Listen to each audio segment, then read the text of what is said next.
Background music for this podcast is used with permission from the Hustlecat soundtrack. If you like it, please check out at SAMMNEILAND or that same name at .bandcamp.com. You can see in the description below. Thank you.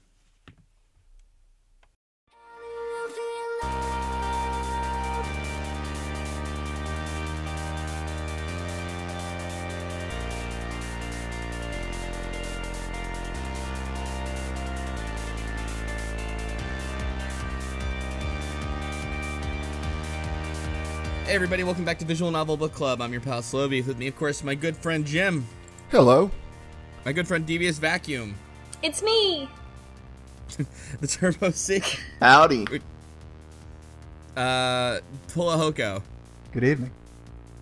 You go by the Turbo C on Twitter, actually, at the Turbo C, right? But that's because apparently Turbo C was taken. Yeah. Sorry. And on Twitch too. Follow me now. Subscribe. Give me all the bits. Turbo C's probably squatting on it too. He's probably not even using it right. Send direct cash to routing number. No.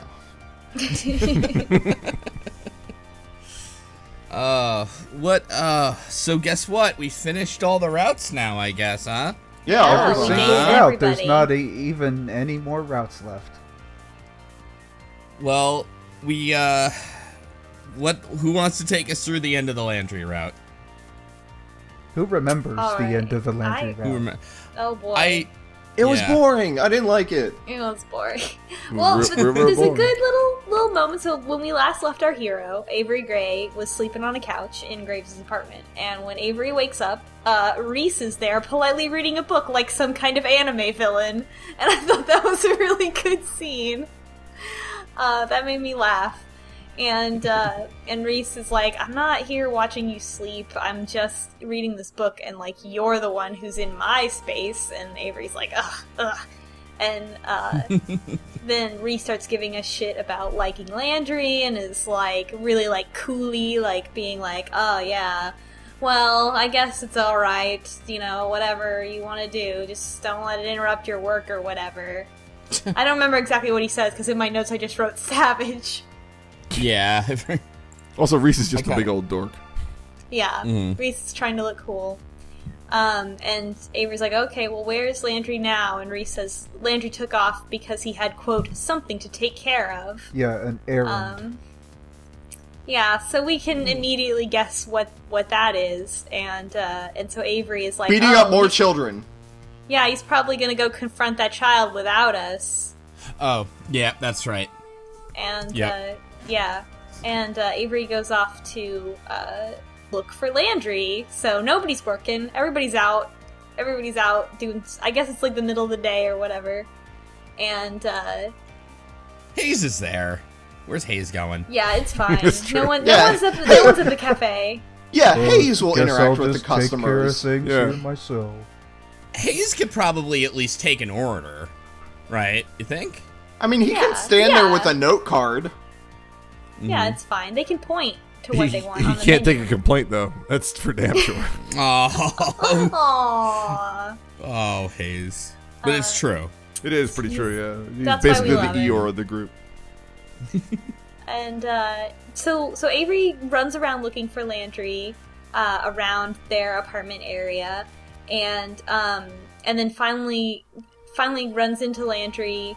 And Landry was going back to Avery's house to read the book without them.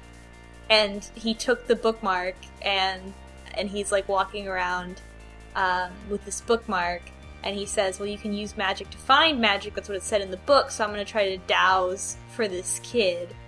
So, like, right away, like, this is really rude. Like, what are you trying? Like, you left while we were sleeping so you could go back to our apartment and read the book without us? Like, why? Did he mention how he got in? I kind of forget that part. No. Yep. I guess Avery's windows are always open. Yeah, through the window, maybe? Baby. Yeah, So, also it lives on the second floor. Technically, or, like, part of it's on the second floor. Technically, he kind of broke in. Yeah. I mean, maybe not Well, literally certainly broke, violated somebody's privacy, yeah. Yeah. It's like really inappropriate. Like this whole thing, it was like, wow, like what? That's not okay. This isn't okay. You're not that hot, Landry. I think that's it. That seems to be the excuse, though. Right? Yeah. It's like... Yeah, he's the cat while this is happening also, just to be clear. So... That doesn't make it okay. Yeah. No, but, like, how did he get in and all that stuff? Like, I don't know. Cat ways. So yeah, he's walking around with this bookmark, with the magic bookmark in his mouth as a cat, trying to find this kid. And do what? I don't know. I would have thought remove the heart curse. Oh wait, no, I'm sorry. That was overwritten by the cat curse, right? Right, yeah, so but he's not sure if it's still there or not.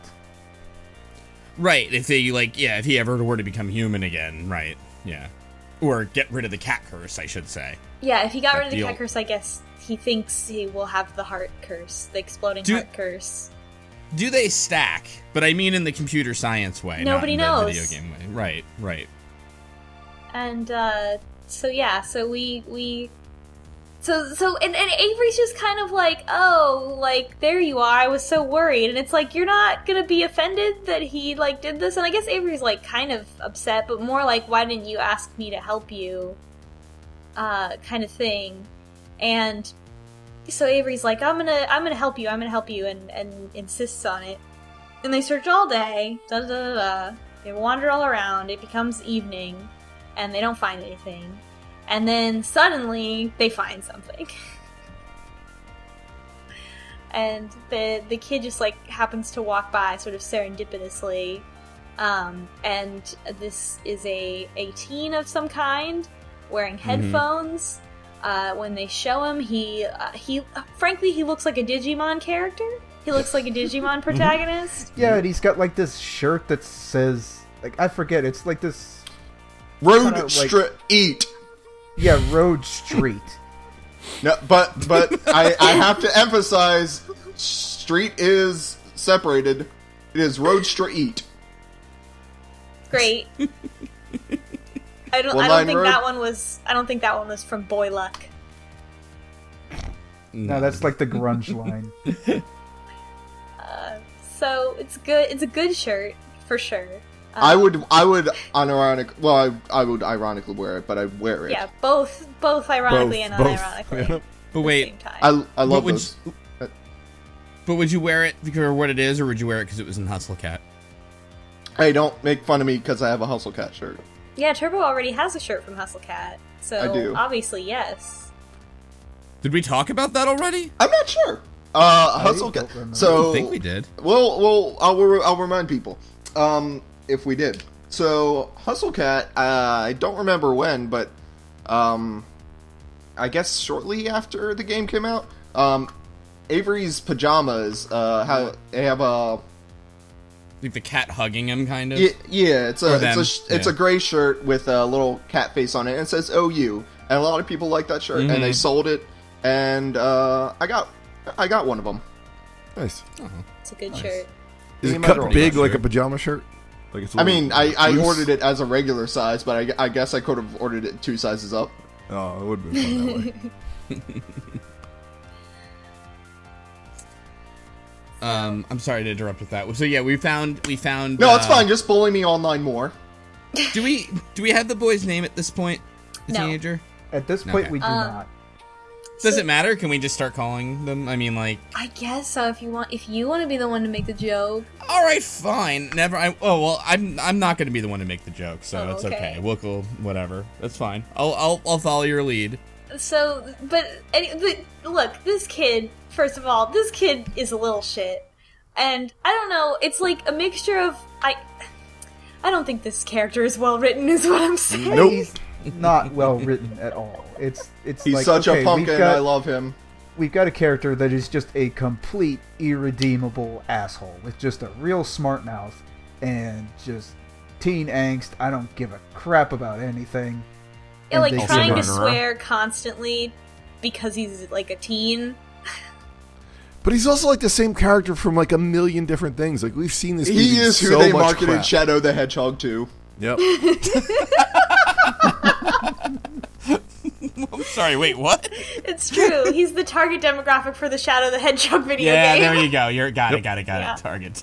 I thought you said Shadow the Hedgehog, too, and I was kind of hoping to be like, that's a game? But never mind, okay. We can, only in our dreams. I'm talking to the president. He wants me to shoot things. This kid thought that was so cool. But yeah, he's just mean for no reason, just right off the bat. And not mean in a creative way that's, like, pleasant to read or, like, even, like, got him. No, it's like, not even clever or anything. He's just the guy, oh, you guys are stupid. You're ugly. You smell bad. Yeah, he's not even, like, really a bully. It's just annoying. Like, he's just an obnoxious teenager. Yeah. Or, like, an obnoxious, like, young teenager. Like, maybe he could be, like, 13 or 14 or something like that. Like, the whole, like, I just heard of swearing. And, like, I'm gonna swear out loud because my mom's not around, like, that kind of thing. So anyway, during this exchange, and also, like, he, like, so Landry is like, I'm a cat, I'm that guy that Avery comes up to talk to the kid, and Landry's there and just starts talking to him as a cat, and is like, I got this cat curse put on me so that I could undo He didn't start talking to him, though. He's yelling super loud. Yeah. And as much as a cat can yell, which is pretty hilarious in and of itself. And the kid thinks that this is really funny and says that he's stupid because it wasn't a heart exploding curse. It was just a heartburn curse that wore off in an hour. So he had lied to him. Still doesn't make that a lot better. No, it doesn't. You know what it does make it though? Sick burn. Oh. It does, I guess. Yeah. So we don't really have a lot of time to absorb this, I feel. That like all this anxiety and like all this torture that Landry put on himself like wasn't real. So if I will say the impression I felt reading it at that moment is if I were Landry, I actually might have been angrier at that. That it's like you put me through all this and it was a fucking prank. Yeah, like he goes up to the kid and is like, look, I'm the guy that, I punched you out in the bar and you gave me that heart, that deadly curse. I want you to take this curse off right now. And the response is, well, you're an idiot because that wasn't even a heart curse. That was just like heartburn. I just gave you heartburn for shits and giggles and you're stupid. You went and got another curse. So I don't care.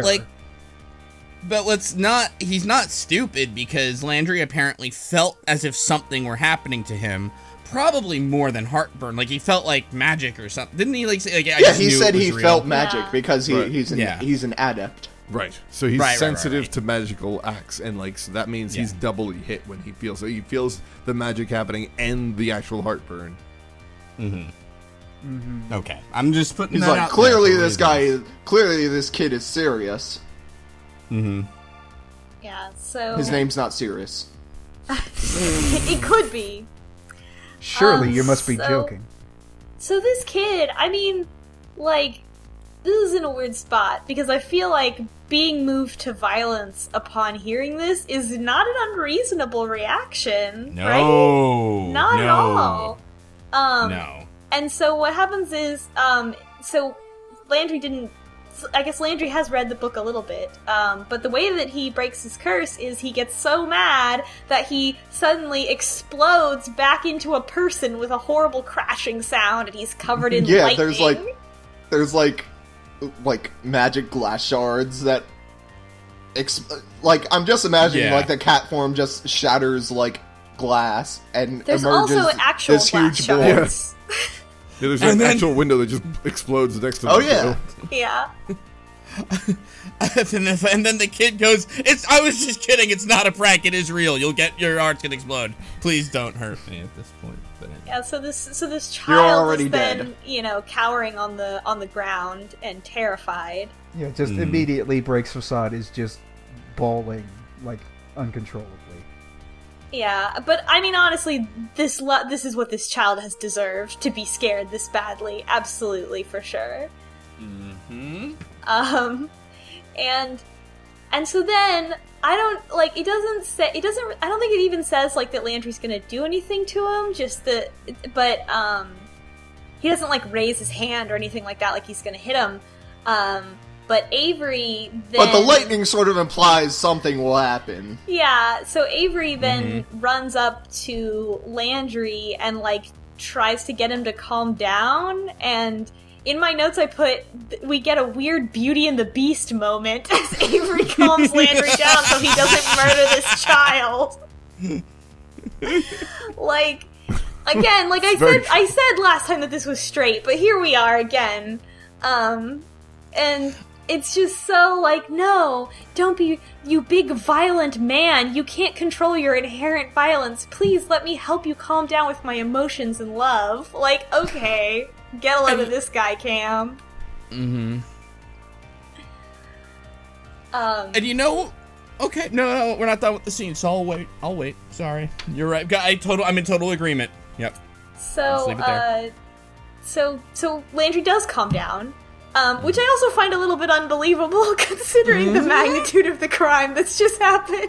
Yes! Yep. Do you want to make your point?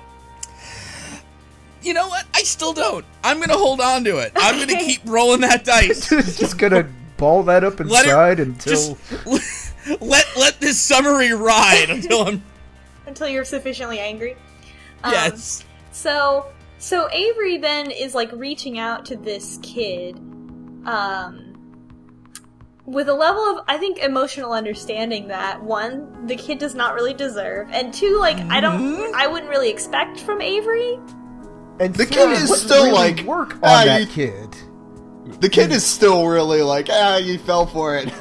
You dummy. And like clearly the kid can't appreciate it. Like, you can see what kind of kid this is, and there's no way you're gonna get through to him with this. Like, this kid is never gonna acknowledge that. Yeah, there's even like a scene afterwards where they're trying to talk it out with him, and he just flips immediately back into asshole kid mode, and Avery's just like throws his hands up, and is like, "Come on, kid, give us something to work with." Yeah, that's right. So.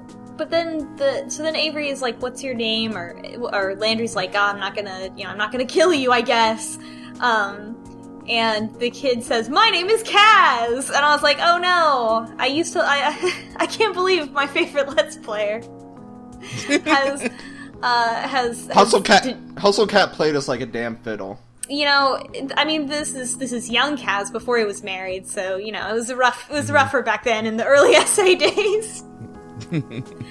But so this kid, I kept thinking Kaz from Metal Gear Solid. That too. There's that Kaz. This Kaz is a witchy, I guess, a witchy sounding name. I don't know. Yeah. It's also a Digimon character sounding name. 3 letters. I got his Kaz Digimon. There has to be someone. And so they talk to him, and he does say a few things that aren't terrible, I guess. I don't know. Avery's like, "Oh, you should come to like our cat cafe." Why? And Kaz is like, "Oh, well, I like dogs better than cats." And oh, sorry. Go ahead. And just to be like contrarian for like no reason. But then of course Landry agrees. That he also secretly likes dogs better, which we all knew, of course. Correct me if I'm wrong. Doesn't Landry make the offer like, "Hey kid, why don't you come back to the cafe and I'll get you a coffee on the house?" Yeah, I guess to apologize. It's kind of like, because Landry kind of talks it out with the kid. Is like, "Look, you're an asshole. What? Go ahead, make your point." I wanted to cash in at that moment. No, keep going. Now I have to redo it. So Landry's the one that's like, all right, we're gonna be halfway. Landry is like the one who's offering him a free coffee at the place he works, and I can encapsulate all this in 4 words: "Fuck you, Hustle Cat." This is so remarkably stupid and horrible, and I can't take any of it. This fucking kid killed you for all you knew, changed the course of your life, it was all a joke, bro, still shows no remorse, then you are understandably enraged. Oh, and now you have the power of lightning. And then, like, your lover is like, no, calm down, you're fine. And instead of, even in that Beauty and the Beast example, the Beast is still seething with that, get out, through gritted teeth. But Landry's like, you're right. I'm sorry about that. Why don't you come over for a cup of coffee? Like, get the fuck out of my house with that. That is nonsense. The way that this kid talks versus the way that the other characters react to him is really dissonant, and I don't understand why he's written that way when they seem to react to him as if he is more transparently like a kid putting on a show that's really like scared than he actually is. I think they show a deep, like, it implies like a deeper level of emotional understanding than I think either of those characters actually have. But you know what, too? It reads very like here a wiki how on how to deal with a bully. As in, like, someone who's never actually been in a scenario even like this, but pretending they're an expert on it. Like, oh, yeah, like, you know what? If you lose your temper at someone, and you're justifiable in losing your temper toward them, you know, and you didn't actually do anything, you still need to apologize and, like, kind of make bridges with them. Fuck that. At the very best I can give you is, like, you walk away, but you never fucking talk to that kid again. You don't offer him coffee, like, come to meet. You know what I mean? Like, that was a huge transgression. You can't apologize that away, even.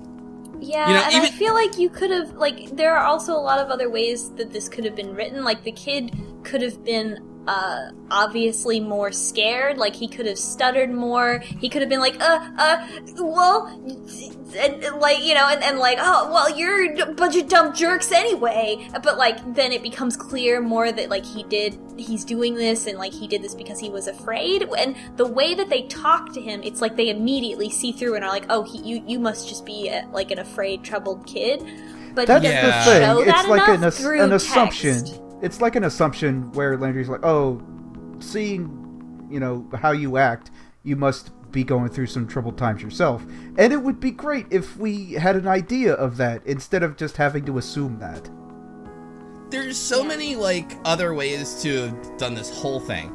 If the kid were just even, like apologetic to some degree, such that when Landry lost his temper, it's at least a little, maybe not wrong to do so, where it's like, no, Landry, he's trying to apologize, calm down, or something. But it's like, and no, I'm not saying it's okay for Landry to lash out in anger per se, except that this kid tried to fucking kill him as far as he knew. And, you know, it's just like, this is really just odd. I don't know what it's a weird scene for this character Kaz to be so intolerable constantly. Like, there's no break in his character where we're like, oh, I get it. And I really don't understand that, because even if, like, this is more quote-unquote realistic, like, what does that even mean? This is a game about magic. Like, you have to kind of, like, lay it out a little bit more obviously, I think, in the way that his dialogue is written, because the way that his dialogue is written was not clear at all that he was secretly a troubled child. He was just intolerable. But this doesn't read as realistic at all to me, though, because even afterwards, too, and, like, even the realistic conclusion... Immediately after, I can get mad about it in a second. Yeah. Or isn't there a point, too, where Landry could say, like, you know, okay, I'll calm down, this kid runs away, but then, like, get mad at Avery for kind of downplaying what happened. It's like, Landry, you can't be that angry, you can't lash out. Like, excuse fucking me, but you have no idea how I feel right now. You know what I'm saying? Like, that, most of all, that, like, Avery's right in all this, and Landry has no, like, it just immediately recognizes that. Landry is like, painted as the bully in this situation. Yeah, that's like, the thing. as if he's not justified. Like, yeah, Avery's chiding him the entire time, saying, it's like, oh, he's just a kid, you can't look at him, he's scared, you can't do that, you can't do that to a kid. Sorry. No, I was just gonna say that this again trades on the idea of this kid being just sort of this idea that we've seen before, and the writing is such that they are just trading on that idea. That they're trading on this, you know, the idea that this kid is just the same character you've experienced in so many different other situations, that like, oh, you know this kid, he's the one who just acts out, but it secretly wants to like be welcomed in. But they do none of the work to do that. They just trade in on the idea of, oh, you know, it's this kid.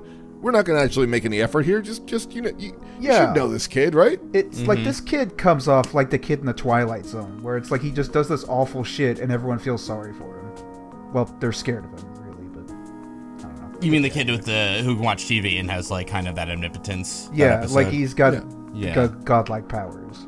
Yeah, he's an archetype. Right. He's not a character. He's just something they threw in there. And it almost feels like this route, because it really doesn't go anywhere. And, you know, spoiler alert, it's not going to get much better. It feels like this is just one where they're like, hey, we got a good artwork for a character. We're going to tack on a story. I think that they could have made this better, even if they had stuck with this idea of just the kid being troubled. This kid looks like he's old enough to know better.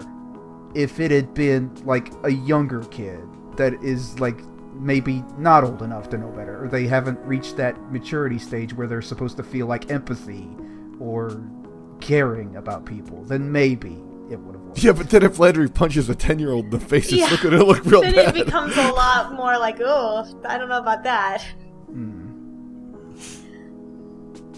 Yeah, there's a lot. I think there's a lot of really easy ways that this could have been fixed purely through like little changes to dialogue that would show more vulnerability on the part of Kaz.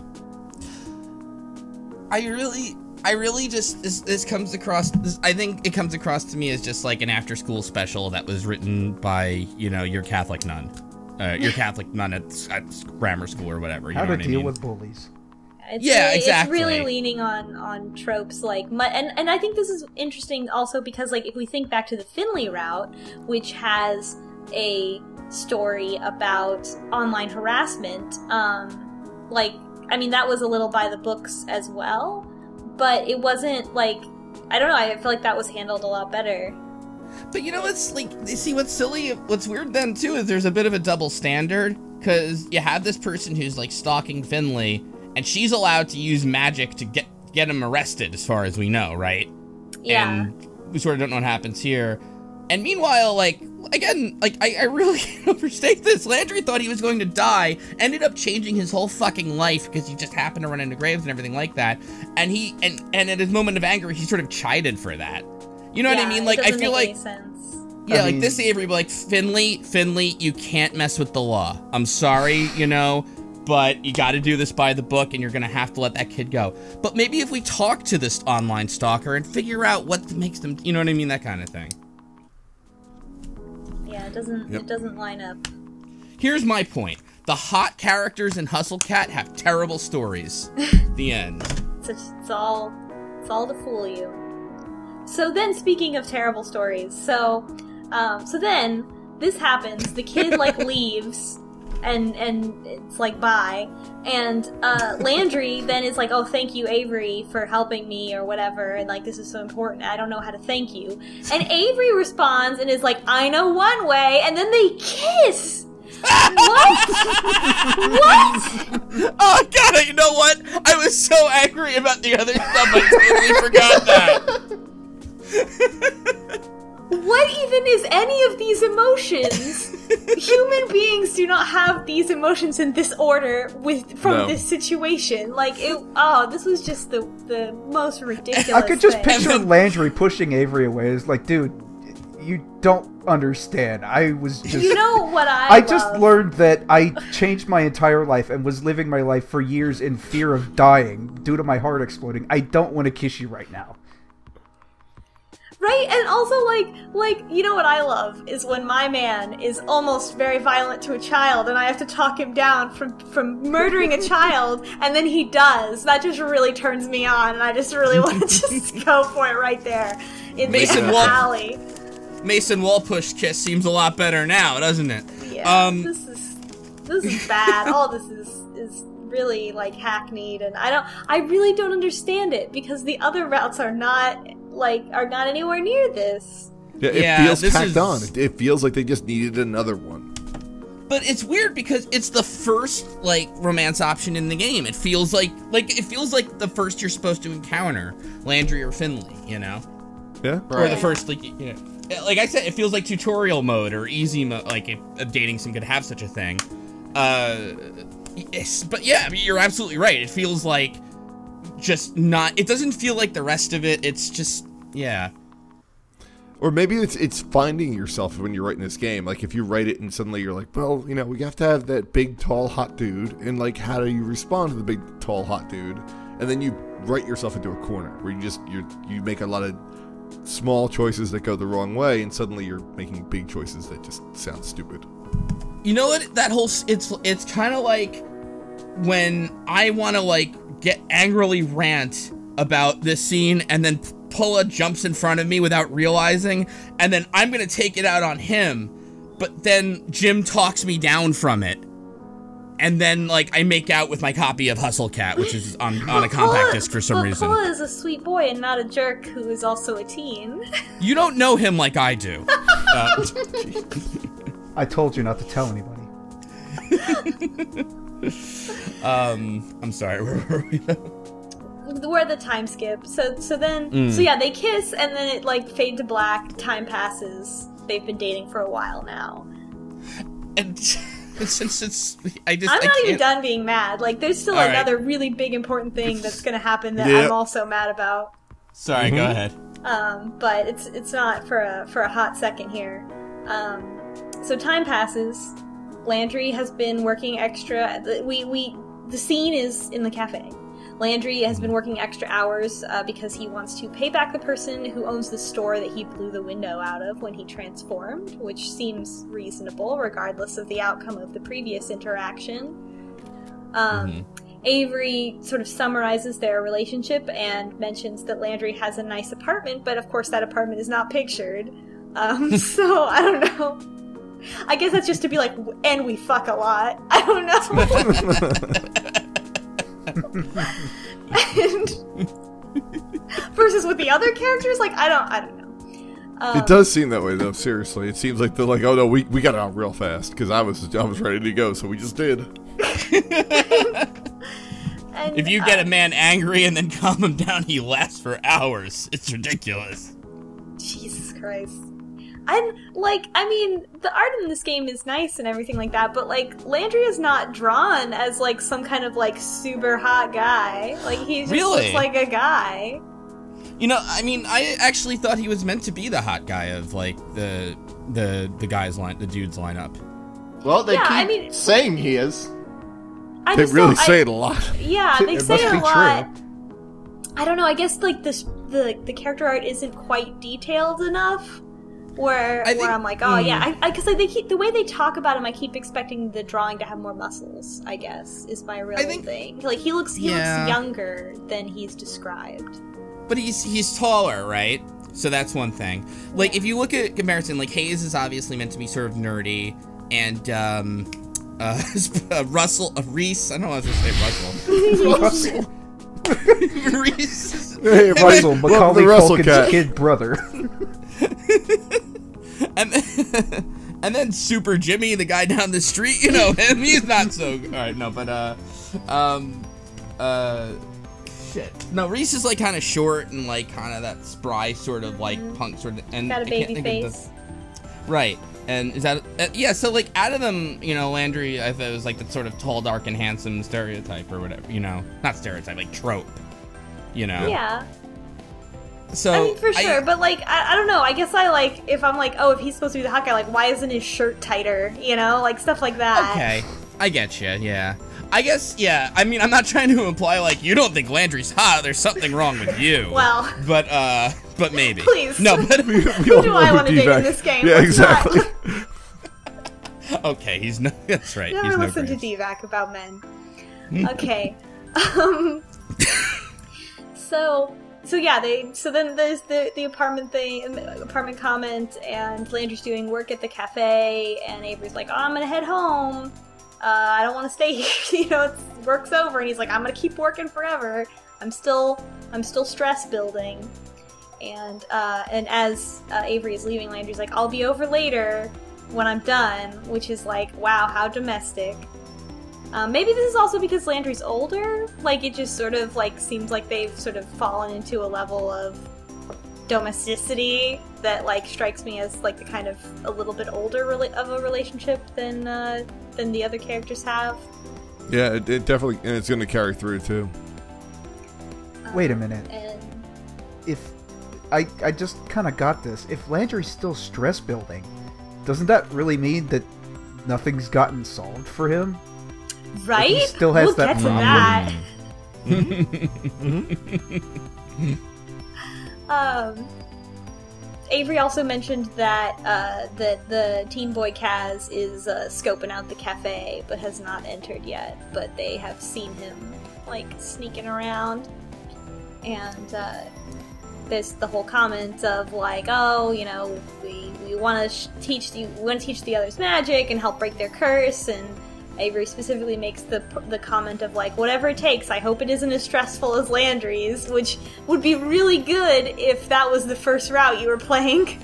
But it's also good in this context because we already know, right? And it's like, well. And then so then Avery goes home, and we have the Rusty Bike scene. Rusty Bike shows up and is like, I'm gonna kill you with Rust, and It's pretty much the same scene.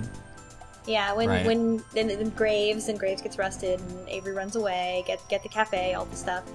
When Avery runs away, this time, they blow up a soda can. They get a soda can out of a vending machine and blow it up outside the cafe to get Landry's attention, since he's still in there working. Yeah. Rather than run thing. inside, yeah. Apparently... Well, Go ahead. No, you're fine. Apparently, the reason we had to do that is because we had no contact for Landry.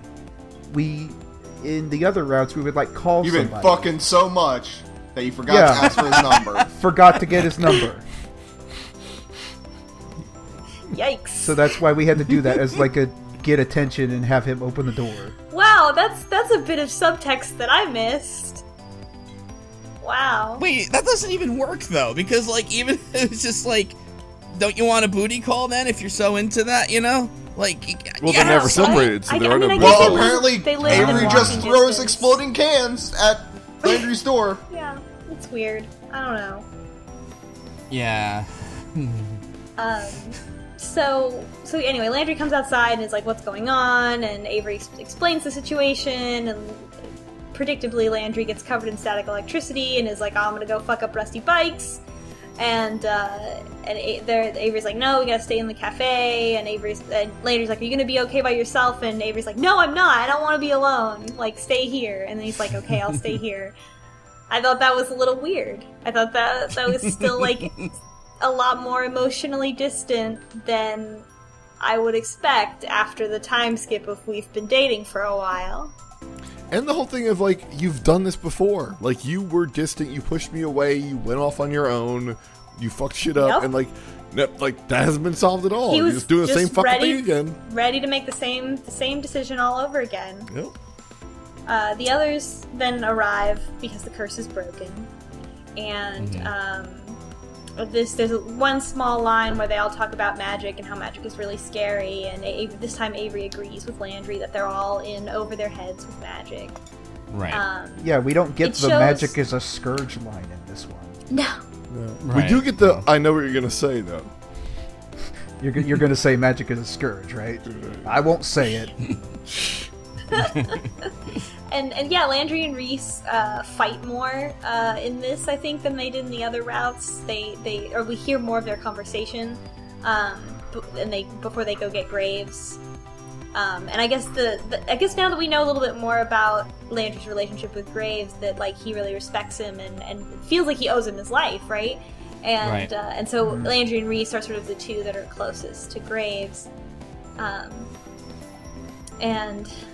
So they do that, and everybody does their assigned roles, like guarding the door and getting the cats and put them in the basement and all that stuff.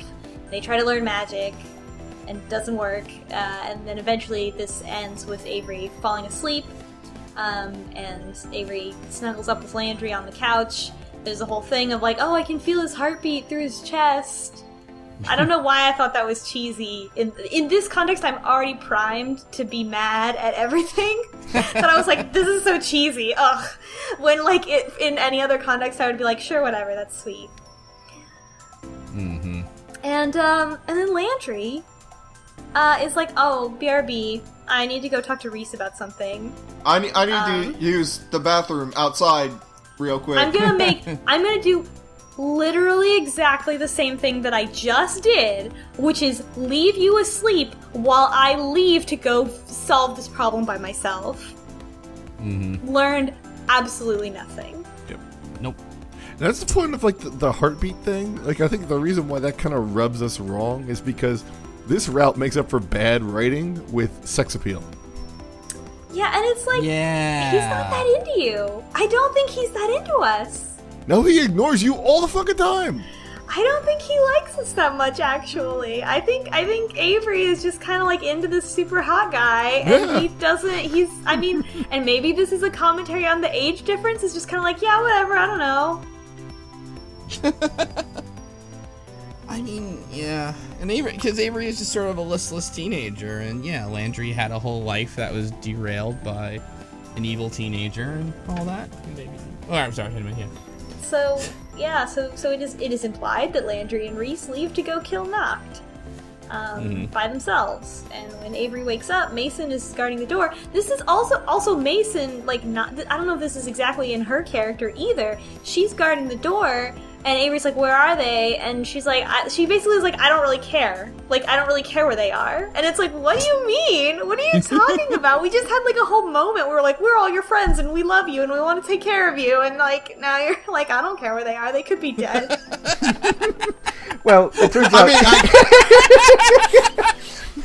I care about you, not really the boys. They can fuck off and die. I mean, that's relatable. Like, I could see that. I could see like them having. It's relatable. Yeah. I could see them having that big "we care about you" Avery scene, like everybody except for Mason, and she's just in the corner with like her arms crossed. Maybe Mason. No, Mason's like, I flips the coin. Yeah, I guess so. Yeah. But not for Reese or Landry. She's already like, I don't care about those idiots. Yeah, they landed on tails for them. The dialogue box the next dialogue box is S' timeline is terrible. I'm checked out. And so naturally, Avery marches out to go find them and has a line, something along the lines of like, that stupid boy is going to get in trouble. Yeah. Meanwhile, Mason's turning Avery's coin over to tails as Avery leaves. Yeah. This is just so different from the Avery that we've seen. Like, this whole route is like totally different and not in a good way. I don't know. It's like, again, it's like hitting these sort of like really traditional like rom-com beats of like, oh no, it's okay that this happened because it's like true romance and like or something like that, but all this is shitty. I don't know. And it never passes judgment on either of them. Like the game, like the narration, there's no judgment passed on Landry for how he behaves or how Avery for how they behave. And that's what really rubs me the wrong way, because like the game can present this behavior, but it doesn't tell me what the writers feel about this. So I can only assume that they think it's okay, and it's bad. So can we skip ahead to a little bit further, because I wanna mention another shitty part about this, which is, so after Landry and Reese go off, a little bit later, Noct comes. Landry's with him, and Landry's getting beaten the fuck up. And Avery asks something of like, so what happened to Reese? And Landry's just like, sorry, Noct got him. That's the entire line for writing off Reese. Oh. Like, sorry, I did. I tried. Oh, I just remembered something else about this route I don't like, but that's coming up. So yeah. Yep. So Reese is conveniently written out of the story by being turned like basically. Reese returned to his home planet. And Noct, I think he says something that he doesn't say in the other routes, or maybe I just don't remember. He says, like, if you give me the cafe right now, I won't hurt anyone else. Yep. Yeah. And I don't think he said it. If he said it before, it was not in a way that was convincing. But this, like, he starts off with this offer where to the point where I'm like, maybe he's telling, like, maybe this is real. Yeah, he's like pinning Landry down and like, all right, you know, let's make a deal. It seems very reasonable, is what I'm saying. Like, in where it did not seem reasonable before. Like, this situation that they're in seems very reasonable. But I guess they don't know that being rusted doesn't actually kill you. Yeah. They don't know that. So, like, that, yeah. But it just seems like, yeah, like, I would be like, yeah, here, take this stupid cafe. Are you kidding me? Just let me leave. But then that means... Do I get severance pay if I lose my cafe? As sort of like a stereotypical villain as he can be, it does sort of seem that Nock would be a little tiny bit sympathetic then, where he's like, because he's like, I can just kill these people. They're obviously not wizards. They're obviously not good enough magicians to deal with me. I've already killed 3 of them, so it's like, look, give me the cafe. I won't get rid of you 2. Right? They're the only 2 left, I think, or is Mason still there? Mason and Hayes. Mason Finley are still inside. Yeah. Oh, okay. Yeah, Got Hayes. it. Yeah, it's just Reese that got rusted. When you think back on it, this whole thing happens because Graves gives you the cafe. And we don't know what's going on between Graves and Noct. So, really, that could be just something that's really selfish on Graves' part. Getting us involved. And Noct is straight out like, I'm just here to take everything that Graves owns. Yeah. It's like, I really don't give a fuck about you guys. That's sort of Noct's position. And in the other routes, he was much more like, oh yeah, I'll definitely not hurt you, but he clearly was going to, and he, like, lies and all this stuff. But in this, it's not. He, like, starts off like, look, just give me the dang cafe. So it's almost like if you played this first, like, with each subsequent playthrough, Noct becomes steadily more and more frustrated with you that you won't give him the cafe. Yeah. And let's be honest here, like, this is your job. This isn't your family. Like, the dude who owns the cafe was barely there. Like, why are you so emotionally invested in that dude and his cafe? Yeah, I mean... Versus, like, in the other routes where it was more like, yeah, he's gonna kill all of us. He's not gonna just, like, make a deal and walk away. Right. Especially this Avery, I'm not seeing this Avery. I guess realistically, I'm like, why wouldn't you take that deal? You know, like... I mean, unless you... The problem is in this route, too, you're not particularly close to Reese. Like, if it were the Reese route, then it's like, no, we gotta fuck up Noct, you know? Yeah. Or, I mean, I know that... But, like, yeah... It's odd. I mean, unless Noct is bluffing, but I don't know, whatever. At any rate, though, we don't take the deal. Yeah. And so Noct, rusts Landry's hand to his chest, I guess. And so Landry is, like, temporarily not out of the fight, and no, somebody else needs to tell me about what happens next. Okay. Road eat.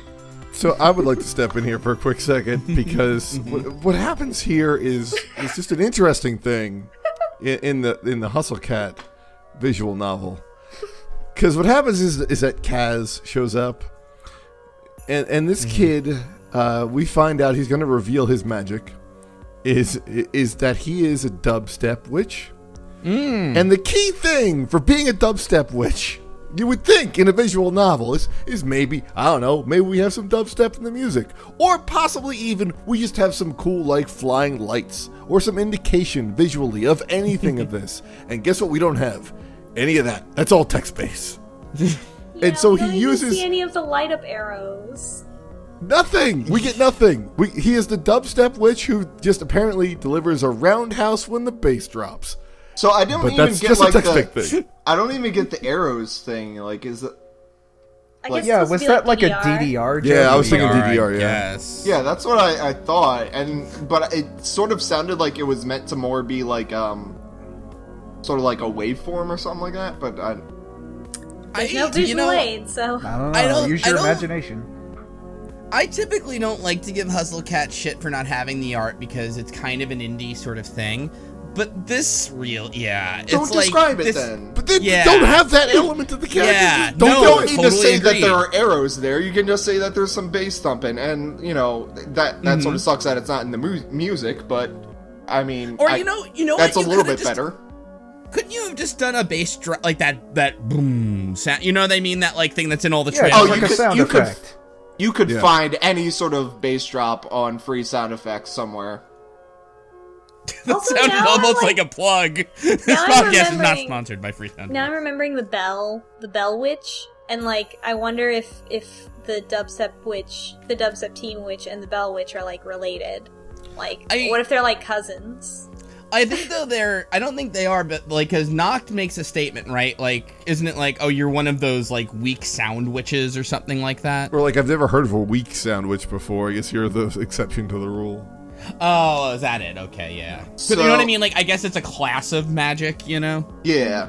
So actually, Kaz gives us a bit of lore here, and Kaz is talking about like, I can't believe only you guys would be stupid enough to go against one of the big hotshot witches, the Rust Witch. And Noct is even like, oh, I'm impressed someone actually knows who I am. Well, not impressed, but it's like, finally, someone who actually has a bit of, like, connection with the world.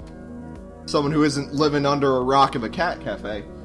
And, Kaz, says something, like, along the lines of, so I'm gonna do something as stupid as you, and then we'll be even. And I have to give Hustlecat credit here. I thought we were going to be on the Landry route, but apparently we went on the Kaz route instead. We're on the Kaz route. Which would have been a lot better, let's be honest. So Kaz does a dubstep, and Noct, I don't know, distracts him for a while.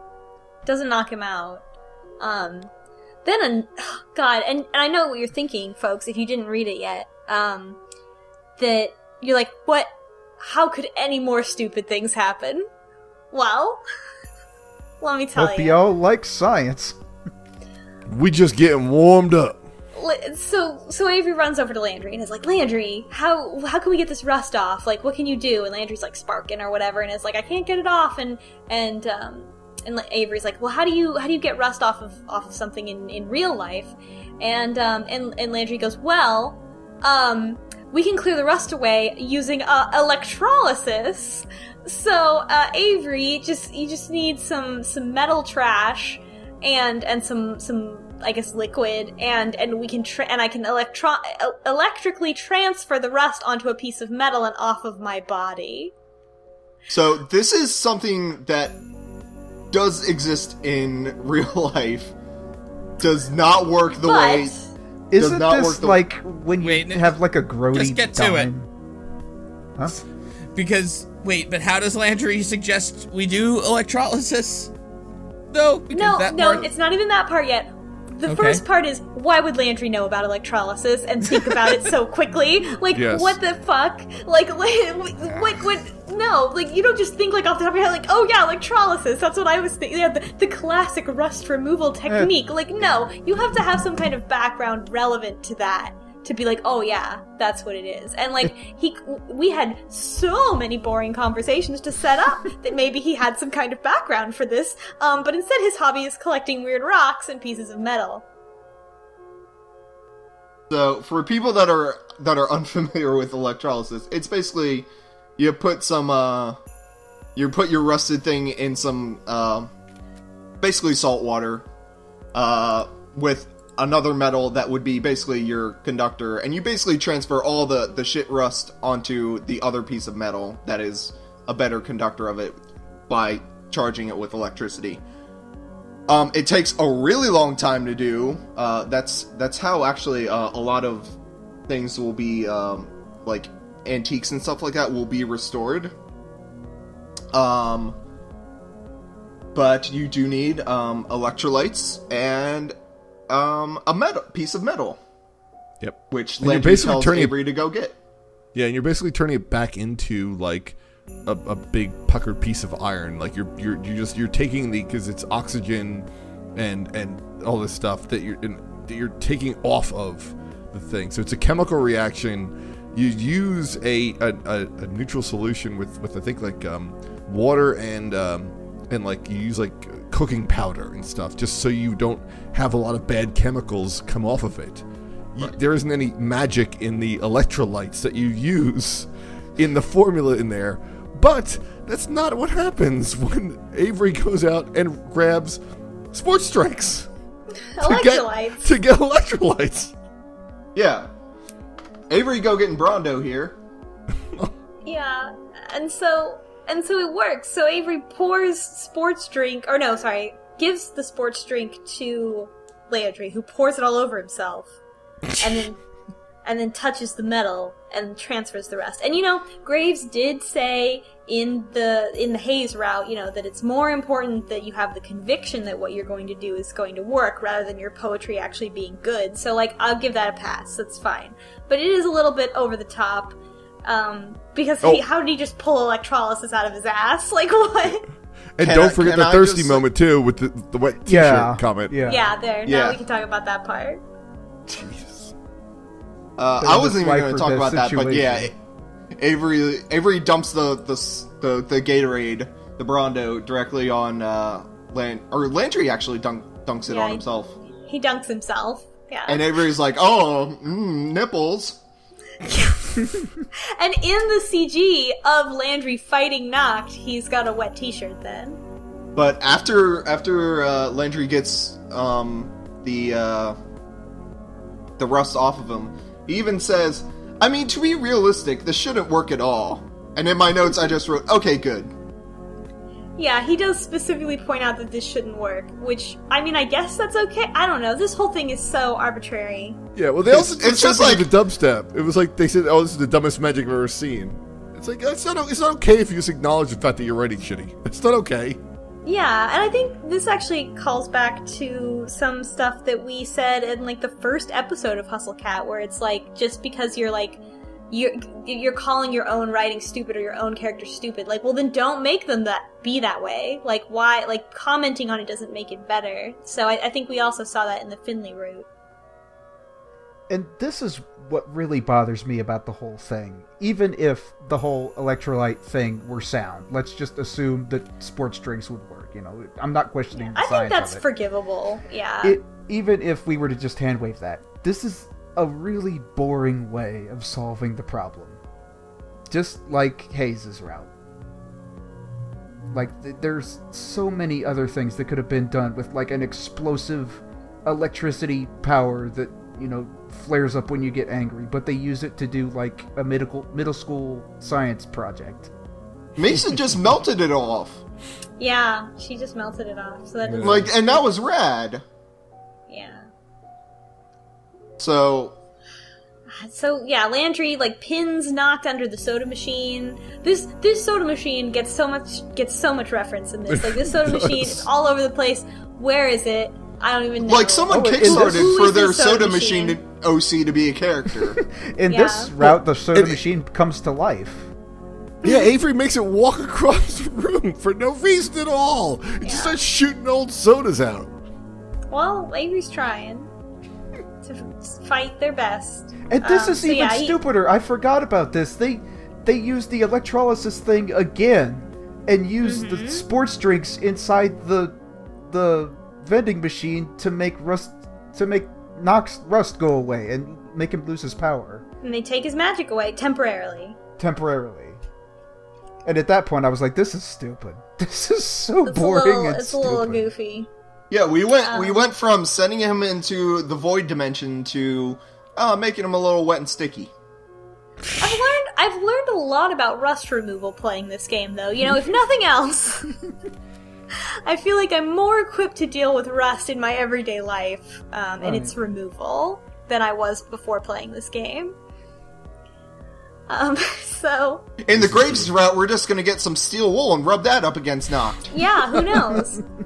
Okay. So we make him real sleepy, and then we just keep rubbing for 3-4 hours. We just hold up a big thing of cleaning product, and Noct just freaks out and runs away.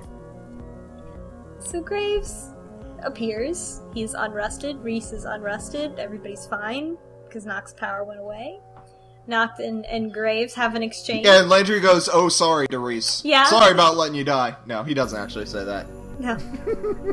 He's actually more shitty than my stupid joke. I don't like Landry. I think he's not a nice person.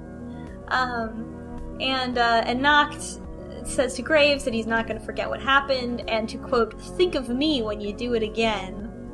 What does that mean? I know, the implication is that maybe Graves isn't so great. Yeah. Like, the implications are starting to stack up. Like, when Kaz recognizes him, he makes this comment. It's like, oh, I see someone still remembers me, implying that he's been, like, out of action, or maybe he's fallen down the ranks, or something happened. And then here, he's made these allusions before that Graves has done something to him, but here it's very specific. He says, you know, I'm not going to forget what you did to me, and I know you're not going to forget. Remember me when you do it again. So Graves has done something. Yeah. And Graves responds to Noct, "See you in hell." In my notes, I wrote, like the beautiful wine aunt that he is. It's just like got his fucking sword cane. It's like, "See you in hell." Okay, but Noct responds with, "Of course, I'll save you a seat." Yeah, just the worst. They're both... They deserve each other. They absolutely dated, also. I'm pretty sure they did, actually. Yeah. Mm-hmm. So Graves explains, you know, Noct temporarily lost his magic, and now he's gone, and whatever. Graves and Reese they hug and are talking, and Reese is like, "Oh, Graves, I'm so glad you're okay." And so then Avery and Landry have their own scene off to the side, just like in the other routes. Avery and Landry, folks. Avery says, and I quote, "Don't ever scare me like that again, okay?" And Landry says, "I promise, for real, the next time I'll talk to you." And even Avery is like, "Well, I hope next time we don't fight some wizards. I hope there isn't actually a next time." Look, Avery's like, literally, we cannot be around this anymore because you're gonna fuck me over again. It's also stereotypical too. Like I wasn't really buying into the whole this is the stereotypical straight romance type thing when you said that last time, Divac, but I really do feel it now. The strong man protects the other partner, and this way that like Avery is the emotional one, and like the needy one, and the one who's able to calm him down with their emotions. Like, that was a great sound. God, I mean, you could write a straight romance without it being this straight. Jesus Christ. It's like, oh, we need to write a romance that's like straighter than these romances that we've been written. These other romances are too like queer and realistic. Like we need something really. Let me just look up the Wikipedia article on oh, I see. So she needs to talk him down from physical violence with her emotions. Okay, I can write that. Yeah. Straight people, talk to me. Do you just kiss after meeting your mortal enemy and them telling you that you want coffee with them or something like that? I need to know. Oh, yeah. All the time. I mean, in media, all the time. And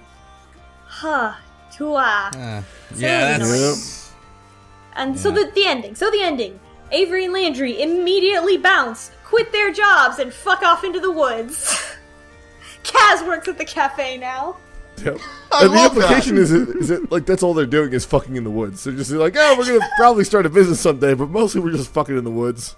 I feel like this one is the one where I'm the most like Avery Gray. I think that you've made a bad decision. I think you've made a bad decision with your life. I think this dude's just gonna drop you. No, this dude's not gonna drop you. You're gonna get so frustrated that he doesn't, like, fundamentally respect you because he never changes for you to become, like, more emotionally communicative, that eventually you're gonna lose your mind and leave. That's the ending of this route. Wait, I think you skipped over the most important part, which is, like, Avery gets to bring back the hot guy to her high school friends. Yeah, which is like, okay. But like, Avery's 19. I don't know. It's just so weird. It's so not in keeping with the rest of this visual novel. Just, And like, Landry, this is not the Avery's same a character totally we've different seen. person, and like a worse, like it has fewer dimensions as a character. And Landry is still stress building. Yeah, like Landry, and then I really like that you pointed out about the stress building, because it shows that like maybe that's real. Like maybe that's a real note. That's like he's not happy either. Like he's still doing this. Like he didn't get over any of his issues. I don't know. That seems pretty deep for this route. Yeah. I'm not I saying don't really it was know what it's intentional. going for otherwise. Right. Because I feel like if it was going for like really stereotypical, then he would display some amount of change. But I don't know. It's weird that he doesn't change at all. He doesn't learn anything. Nobody learns anything. I'm cool with Yeah, it. no moral. I'm cool with sort of, if it was the, having a relationship doesn't solve all your problems, but that wasn't really the takeaway. No, that's the thing. I think, like, somewhere else, like, in a different timeline, but of our lives, like, this would have been, like, a realistic sort of, like, Landry's problems aren't going to go get fixed just by meeting Avery, but that's, like, A, not in keeping with the relatively lighthearted themes of Hustle Cat, and B, not in keeping with this terrible, topsy-turvy romantic comedy, but with a little tiny bit of magic in the or a lot of magic, actually.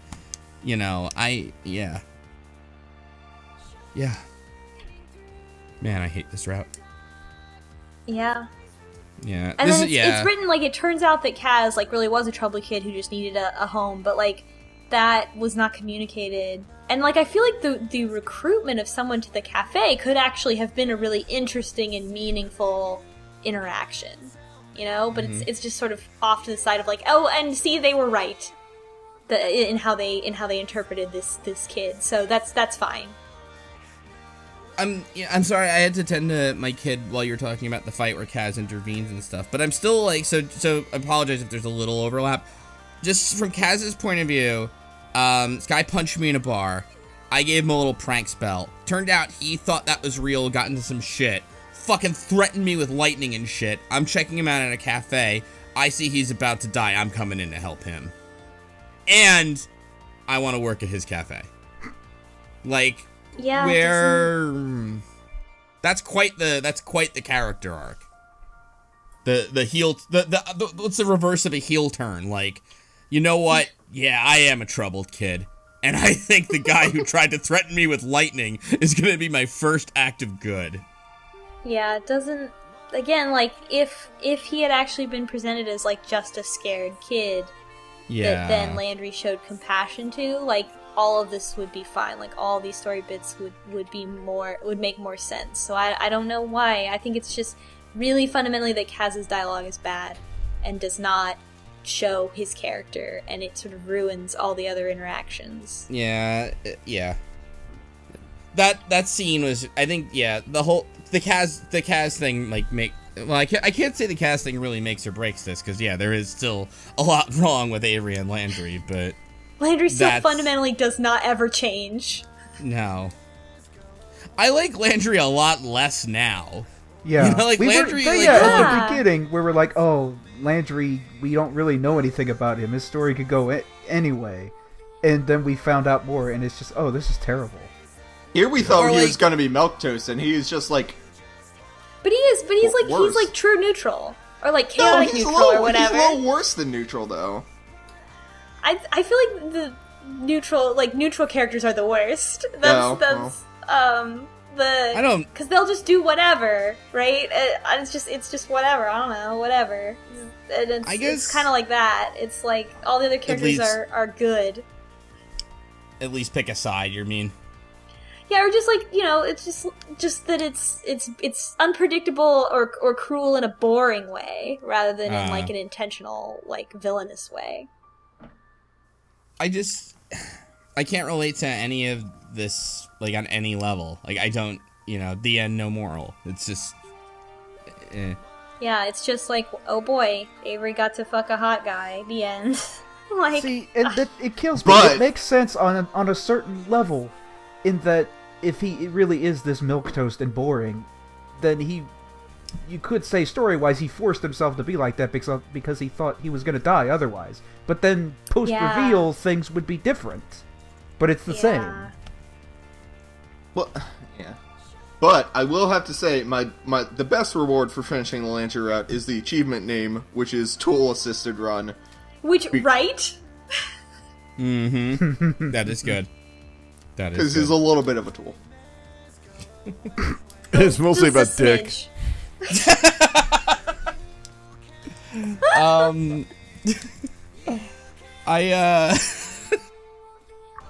God, so You that know, was it's that just- was rough.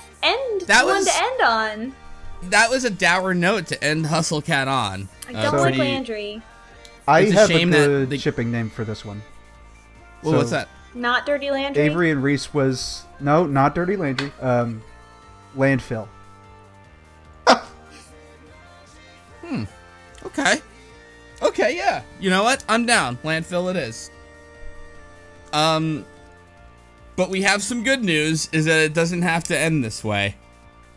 So join us next time for Danganronpa.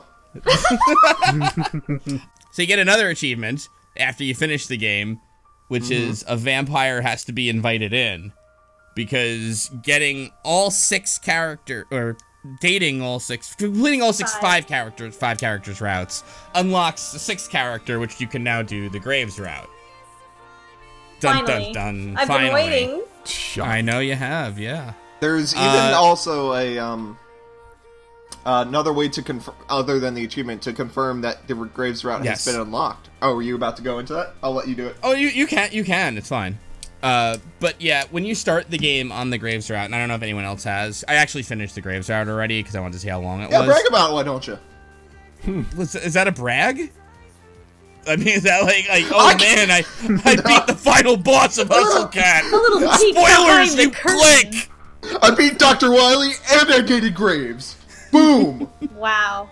Oh my god, this boss dialogue box. Oh, it's over. So like, yeah, no. There's a couple of lines where Avery wakes up on the couch, and they do that like eye-opening kind of transition, and then there's a dialogue box, like the 3rd or 4th, that says like I had a dream about a goth band. Mm-hmm. And that's how you know. Oh, I thought it was about Graves vampires. are- No, I got goth band. Oh. That makes, The rap Vampires guy are even pretty said I mean, that makes sense too. Either way, you'll pretty much know, like right at the start, if Graves is unlocked for you. Yeah.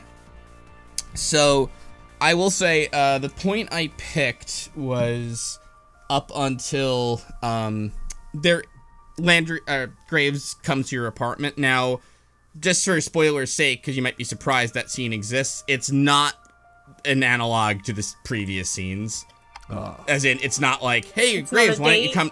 It's not like, hey, Graves, why don't you come over for pizza while we review the magic book? We know he hates It's- pizza. Right, yeah.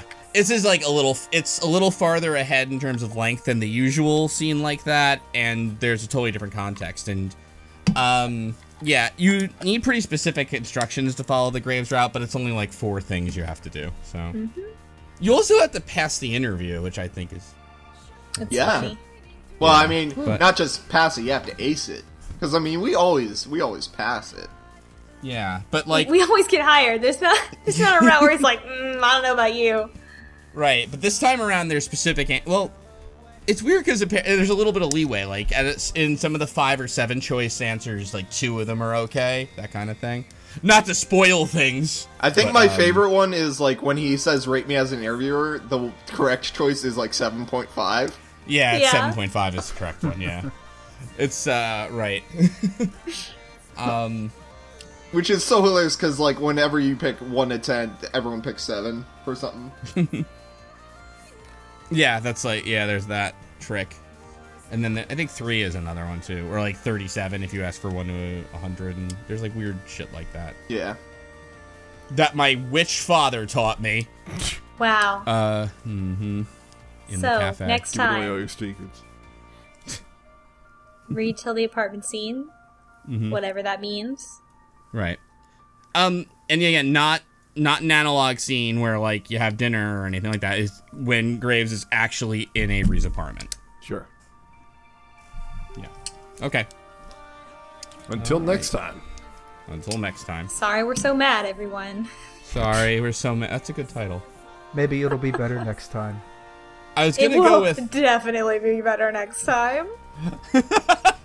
I was gonna go with Sick Burn, but I think. Sorry, we're so mad, everyone. All right, later. I'm setting myself up to be so disappointed, but I don't care. Finally, something for me. Man, I'm just so excited to learn about more rust removal in. Yeah, I'm just so excited about science. Oh God. I can't wait for the Rusty Knock scene. But anyway. All right. Thanks everyone. Later.